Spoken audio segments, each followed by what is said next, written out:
పరమశివుని యొక్క నివాస స్థానమైన కైలాస పర్వతం దగ్గరికి పరిగెత్తి వాళ్ళందరూ లోపలికి వెళ్లబోతుంటే పార్వతీదేవితో కలిసి ఏకాంతవాసంలో ఉన్న పరమశివ దర్శనం చేయడానికి యోగ్యమైన కాలం కాదని అక్కడ ఉన్న ద్వారపాలకులు శూలాలు అడ్డుపెట్టి దేవతల్ని కూడా లోపలికి పంపించకపోతే వాళ్ళు బయట నుంచి పెద్ద ప్రార్థన చేశారు, శివా శివా రక్షించండి. లోపల ఉన్నవాడు గబగబా బయటకు వచ్చాడు. ఏమిరా మీకేం ఆపదొచ్చిందని అడిగారా? మీరే బ్రహ్మ, మీరే విష్ణువు, మీరే శివుడు, మీరే సమస్త శబ్దములకు యోని, అటువంటి మహానుభావుడివి, సమస్త శక్తులు నిన్ను ఆశ్రయించి ఉంటాయి. ఈ జగత్ ఉత్పత్తి చేసినా నిలబెట్టినా ప్రళయం సృష్టించినా నీ వల్లనే సాధ్యం.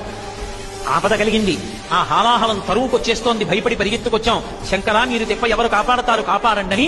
అసలు శివస్వరూపం అంటే ఎలా ఉంటుందో చెప్పారు దేవతలు. మీరు 63 లీలామూర్తులు గ్రహించారు కాబట్టి కట్టెదుట ఒక రూపంతో కనపడతారు. అసలు మీ రూపం అగ్ని ముఖంబు, అగ్ని నీ యొక్క ముఖం.